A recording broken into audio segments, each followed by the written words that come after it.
தினம்தோறும் விளக்கேற்ற நல்ல எண்ணெய் இதயம் நல்லெண்ணெய். சாணக்யா இன்டர்நேஷனல் அகாடமி உங்களுக்குள் இருக்கும் தலைவரை வெளிக்கொண்டு வரும் பியூர் பாலிடிக்ஸ் பயிற்சி பட்டறை. நேரடி மற்றும் இணைய வழி. கான்டாக்ட் 7338824242.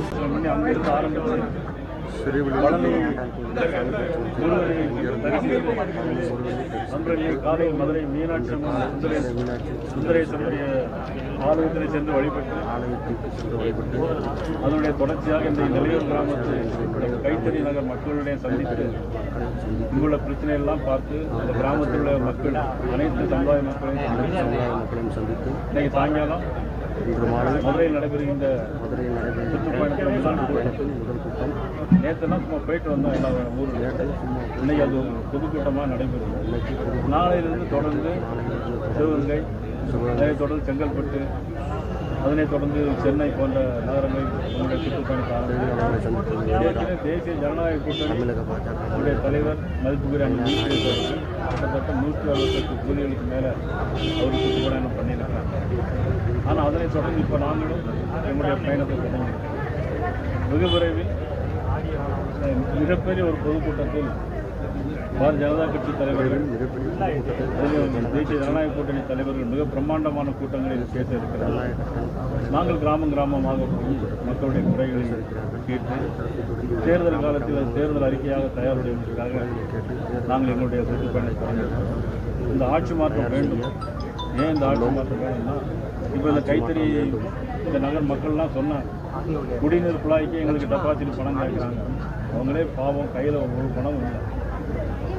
ஆனால் இந்த சூழ்நிலைன்னா அவங்கள்ட்ட திருப்பி பணம் கேட்டால் எப்படி முடியும்? அதுலேயும் இங்கே கைத்தறி நெசவாளர்கள் அதிகம். கைத்தறி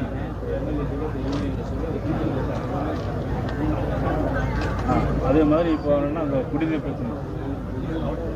பிரச்சனையை பொறுத்த மட்டும் பணம் கேட்டாமல் அது அந்த இணைப்பையே கட் பண்ணியிருக்காங்க, துண்டிச்சிருக்கிறாங்க. அப்புறம் சட்டமன்ற உறுப்பினர் மதிப்புக்குரிய ராஜன் செல்லப்பா அவர்கள் அதில் தலையிட்டு பேசின பிறகு அது பிறகு இப்போ குடிநீர் இணைப்பு மீண்டும் கொடுத்துருக்காங்க.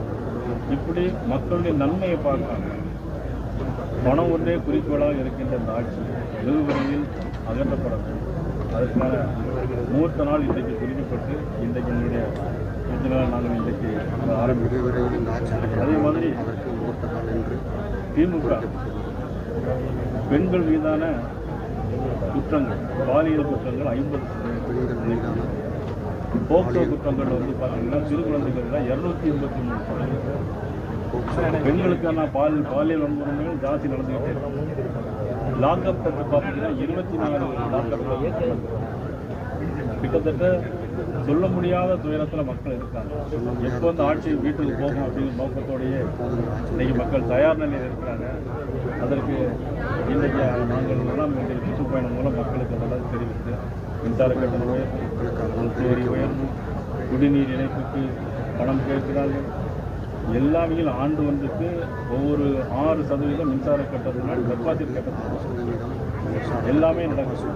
திமுக அரசு இன்னைக்கு செக்ரட்டரியேட்டில் பார்த்தீங்கன்னா செக்ரட்டரியேட் ஊழியர் அந்த ஓல்டு பென்ஷன் ஸ்கீம் தாரன்னு சொன்னாங்க. பென்ஷன் ஸ்கீம் வந்து ஆட்சி பொறுப்பு ஏற்ற உடனே தாரம் 4.25 வருஷம் ஆட்சி முடியாத அரசு இன்னைக்கு முடியுங்கிற இன்னைக்கு மக்கள்லாம் இன்னைக்கு போராடி துப்புரவு பணியாளர், துப்புரவு தொழிலாளர் அவர்களை பார்த்தீங்கன்னா ஒரு அமைச்சரை வச்சு, அறநிலைத்துறை அமைச்சரை வச்சு மிரட்டி அவங்க உண்ணாவிரதம் இருந்த இடத்துலேருந்து அவங்கள அப்புறப்படுத்தி கோர்ட் ஆர்டர்னு சொல்லி எல்லா இடங்களிலும் சென்னை, மதுரை, கோயம்புத்தூர் எங்கெல்லாம் அவர்கள் ஜனநாயக ரீதியில் போராடியது கூட இன்றைக்கி அவர்களை தண்டனையோடு அனுபவித்து கொண்டிருக்கிறார்கள். காரணம் திமுக ஆட்சி. இப்படிப்பட்ட ஆட்சி தொடரக்கூடாது. அது மட்டும் உயர்நீதிமன்றத்திலே அந்த ஆட்சி என்னன்னா, உயர்நீதிமன்றத்திலே கேள்வி கேட்குற ஒரே ஆட்சியாக தான் திமுக. கரூரில் பார்த்தீங்கன்னா 41 பேர் உயிரிழப்பு. அது எப்படி நடந்தது? யாருடைய குற்றம்? அரசாங்கத்துடைய குற்றம், காவல்துறையுடைய குற்றம். காவல்துறை யார் கையில் வச்சிருக்காங்க? தமிழக முதலமைச்சர் நமது மாண்புமிகு மு க ஸ்டாலின் அவர்கள் காவல்துறை கையில் வச்சிருக்காங்க. ஆனால் தினம் படுகிறது. கள்ளக்குறிச்சியில் பார்த்தீங்கன்னா 65 பேர் இறந்துருக்காங்க. ரோடு ஆக்சிடென்ட்ல இறந்து போனால் 2 லட்சம் 3 லட்சம் கொடுக்குறாங்க. ஆனால் இந்த ஆட்சியில் மட்டும் வினோதம் என்னென்னா, அவங்க வந்து சாராயம் குடிச்சு சேர்த்து போனால் 10 லட்ச ரூபா கொடுத்தாங்க. பிறகு திருச்சியில் ஒரு எம்எல்ஏவுடைய ஆஸ்பத்திரியில் கிட்னி முறைகேடு வழக்கு, ஒரு கட்சியினுடைய தலைவர் ஆம்ஸ்ட்ராங் அவருடைய கொலை என்ன தர அவங்க கண்டுபிடிச்சு எல்லாமே திமுகவில் அந்த அளவுக்கு மிக மோசமான சூழ்நிலையில் இன்றைக்கு தமிழ்நாடு போய் கொண்டிருக்கிறது. வெகு விரைவில் இப்போ தேர்தல் வருதோ இன்னையிலிருந்து கவுண்ட் டவுன் ஸ்டார்ட் ஆகுது. இன்னையிலிருந்து நாட்கள் குறிக்கப்படுகின்றன. திமுக நாட்கள் குறைக்கப்படுகின்றன. அந்த ஆட்சியுடைய அலங்கோலம் வெகு விரைவில் மக்களிடம் தீர்க்கப்படும். விரைவில் தேசிய ஜனநாயக கூட்டணி ஆட்சி அமைக்கும். அவருடைய தலைவராக அண்ணன் ஜிபிஎஸ் வருவார்கள் என்று பிரச்சார பயணத்தை நீங்க தொடங்கியிருக்கீங்க. குறிப்பா அந்த தமிழகம் தலைநிமிர தமிழகம் பயணம்ன்ற மாதிரி அந்த பேர் வச்சதுக்கான காரணம் என்ன சார்? தமிழகம் இன்னைக்கு மற்ற மாநிலம் ஒப்பிட்டு பார்க்கும்போது ரொம்ப தலைகுறிவான ஒரு சூழ்நிலை. காரணம் எந்த திட்டங்களும் இவருடைய திட்டங்கள் கிடையாது. எல்லாமே மத்திய அரசு கொடுக்குற திட்டம். நான் இவ்வளவு காரணம் இருக்குல்ல, இந்த காரணங்களெல்லாம் நான் சொன்ன இவ்வளவு காரணங்களும் நீக்கப்பட வேண்டும். இதனால் மற்ற மாநிலத்தை சேர்ந்த நம்மளை பார்த்து ரொம்ப ஏளனமாக நினைக்கக்கூடிய அளவுக்கு நம்மளுடைய ஆட்சி இருக்குது. அதனால தான் தலை நிமிர்ந்து நிற்கணும். அதே மாதிரி தமிழக அரசு தூய்மை பணியாளர்களோட கோரிக்கைகள் செவி சாய்க்கிற மாதிரி இருக்கும்போது நீங்கள் இன்னைக்கு தொடங்கக்கூடிய இந்த பிரச்சார பயணத்துக்கு மூர்த்த பந்தக்கால் நடப்பது கூட தூய்மை பணியாளர் வச்சு உங்களோட கட்சியிலிருந்து அந்த மூர்த்த பந்தக்கால் நடத்தீங்க. அவங்களுக்கு ஒரு கௌரவிக்கும் வகையில் பண்ணுறீங்க.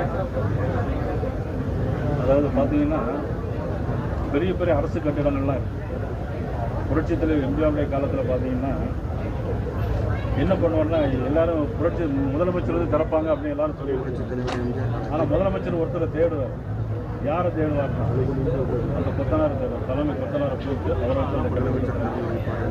அவ்வளோ கஷ்டப்பட்டு அதனால ஒரு மரியாதை கொடுக்க வேண்டும். இடத்தை கொடுத்ததுனால அந்த விபத்துக்கான காரணம்ன்றாங்க. ஆனா உங்களோட பாரதிய ஜனதா கட்சி இந்த பிரச்சார கூடத்து கூட தெப்பக்குளம் வந்து பெரிய இடமா இருந்து அதை கேட்டதுக்கு ஆனா கொடுக்காம அம்பியா தேட்டர் குடுக்கான இடத்தை கொடுத்துருக்காங்க. அதை சார் பாக்குறீங்க கூட்டம் கூடக்கூடாதுன்னு கணிப்பாங்க. ஆளுங்கட்சிக்கு அவங்களுக்கு என்னன்னா எதிர்கட்சிகள் எந்த நிகழ்ச்சியும் நடத்தக்கூடாது. எதிர்கட்சியில் நிகழ்ச்சி நடத்தி மக்களிடம் உள்ள இந்த பிரச்சனைகள் அவங்க பேசக்கூடாதுன்னு நினைக்கிறாங்க. அதனால தான் கரூரில் பார்த்தீங்கன்னா அவங்க கேட்ட இடம் ரவுண்டானால கேட்டது. ஆனால் கொடுத்த இடம் எல்லாரும் சாக்கடைகளே செத்து ஒரு கணவனை இழந்த பெண், 10 வயசு கணவனை இழந்த ஒரு பெண் 10 வயசு குழந்தையோட இருக்கிறாங்க. அந்த குழந்தைய கூட்டிகிட்டு போனாங்க. அவங்க அந்த குழந்தைக்காண்டி வாழ்ந்துட்டு இருக்காங்க. அந்த குழந்தைய இன்னைக்கு இல்லாமல் இதே மாதிரி ஒவ்வொரு 41 ஒவ்வொருடைய சரித்திரத்தையும் வரலாறு எடுத்து பார்த்தா ரொம்ப கஷ்டமான ஒரு என்ன சூழ்நிலை அப்படின்னா அங்கே சம்பவம் நடந்த உடனே சம்பவத்துக்கான காரணங்கள் தெரியும்.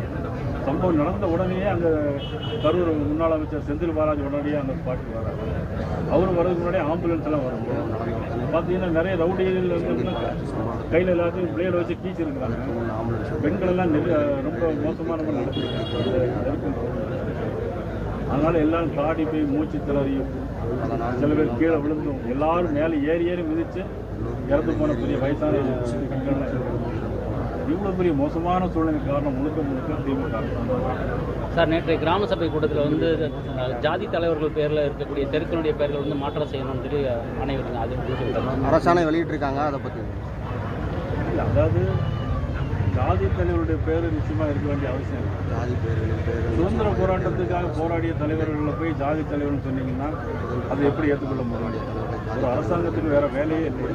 ஏற்றுக்கொள்ள முடியும். இப்போ ஒவ்வொரு தலைவர்கள் இருக்காங்க. பெருந்தலைவர் காமராஜர், பசுமன் முத்துராமலிங்க தேவர் மற்றும் வீரன் சுந்தரலிங்கனார், கப்பலோட்டிகள் பாபு சேவனார், இவங்கெல்லாம் ஜாதி தலைவர்களாக இவங்க பேர் வைக்கக்கூடாது. அப்படி பார்த்தா இப்போ எல்லா இடங்கள்லையும் கலைஞருடைய படம் எல்லா ஊர்லேயும் எல்லா பேருந்துலையும் கலைஞர்னு ஏதாவது ஒரு இடத்துல வச்சாவிட போதுமே. கலைஞர் முதலமைச்சராக இருந்தவர், அவருக்கு நான் ஒரு பெயர் நினைத்து ஒரு இடத்துல வச்சா போதும். எல்லா ஊர்லேயும் கலைஞர்னு இதெல்லாம் அவங்க எதுக்கு அலோவ் பண்ணுறாங்கன்னு தெரியும். சார், இப்போ உங்களோட பயணம் சுற்றுப்பயணம் குறித்து டிடிவி தினகரன் கேட்டபோது பயணத்துக்கு வாழ்த்துக்கள், ஆனால் எடப்பாடியை தோளிலிருந்து இறக்கி வச்சா இன்னும் பயணம் வேகமாக செல்லலாம் அப்படின்னு. இது அவரும் ஒரு காலத்தில் எங்களுடைய கூட்டணியில் இருந்தவர் தான், மதிப்புக்குரிய டிடிவி சார் அவர்கள். அதாவது ஒரு கூட்டணியில் வரும்போது யாரை ஒவ்வொருத்தருடைய ஐடியா கேட்டுட்டு நமக்கு அதை செய்ய முடியாது. இல்லை சார், அதாவது என்ன சொன்னாருன்னா நேற்று அதாவது வந்து ஏடிஎம்கே வந்து தாவக கூட கூட்டணியில் இருக்கு, அப்படி இருந்தா பாஜகவை வந்து இது பண்ணிடுவாங்க அப்படின்ற மாதிரி ஒரு பேசினாரு. நாள்தோறும் ஏதாவது சொல்லிட்டே இருக்காரு. அதை பத்தி சரி, அவங்களுடைய ஜோசியத்துக்கு நம்ம பதில் சொல்லணும். ஒரு இபிஎஸ் பத்திரத்தில் கூட தாவேகா கொடி பறக்குது அப்படின்னு சொல்லி ஒரு பிள்ளையார் போட்டாங்க அப்படின்னு அவரே பேசியிருக்காரு. அதாவது தொண்டர்களாக சேர்றதுல தான் பெரிய இயற்கையான ஒரு கூட்டணி. இன்னொரு குற்றச்சாட்டு என்ன வச்சிருக்காங்கன்னா அதிமுக தொண்டர்கள் தான் அந்த கொடியை தூக்கி பிடிச்சிருக்காங்க அப்படின்ற ஒரு குற்றச்சாட்டு வருது. இல்லை, அதை பற்றி எனக்கு கருத்து தெரியும். சார், உங்களோட பிரச்சாரத்தை நீங்க தொடங்கியிருக்கீங்க. குறிப்பா நிலையூர்ல உங்களுக்கான ஆதரவு எப்படி இருக்கு, எப்படி சார் பாக்குறீங்க மக்களோட ஆதரவு? நீங்கள் இப்போ கண்கூட பார்க்கல, எல்லாம் நீ பெண்கள் அவ்வளோ பேர் நான் காலையிலேயே வந்திருக்கிறேன். இது எதை காட்டுதுன்னா ஒரு ஆட்சி மாற்றம் இருக்கா. உதாரணமாக தேர்தல் நிற்கிறேன்னு வச்சுக்கோங்க. தேர்தல் நிற்கும் போது ஓட்டு கேட்க போகும்போது அவனுடைய இது தெரியும் நமக்கு. சின்ன பிள்ளைங்க கூட வருவாங்க, எல்லாரும் என்னை வாழ்த்து சொல்லுவாங்க. அதே மாதிரி இன்னைக்கு பிரச்சாரத்தில் இன்னைக்கு வந்து எல்லாரும் வாழ்த்து சொல்கிறாங்க. கூட்டணி கட்சி தலைவர் இபிஎஸ் அவருடைய 10வது வருஷம் ராஜன் தலைவர் அந்த ராய் சச்சின் தலைவர் முருகன் வந்திருக்காரு. என்னுடைய கூட்டணி கட்சியாக இருந்தால் கூட பேராசிரியர் சீனிவாசன் அவர்கள் இருந்திருக்காங்க, கதலி நரசிம்மன் இருப்பாங்க. இப்போ நாங்கள் எல்லாரும் பெரிய பேச்சாளர்களோ பெரிய சினிமா நடிகர்களோ கிடையாது. மக்கள் வந்து ஆதரவு தர்றாங்க. மக்கள்கிட்ட பேசும்போது வந்து மத்திய அரசோட திட்டங்கள் மாநில அரசு ஸ்டிக்கர் ஓட்டுறது நிறைய சொல்லியிருக்காங்க. மக்களுக்கு வந்து நிறைய மத்திய அரசு திட்டங்கள் மாநில அரசு மாதிரி கொடுக்குறாங்க. அதான் ஆட்சி மாற்றம் விவரையில் வரும். நான் மத்திய அரசு நேரடியாக சார், இந்த வழக்கறிஞர்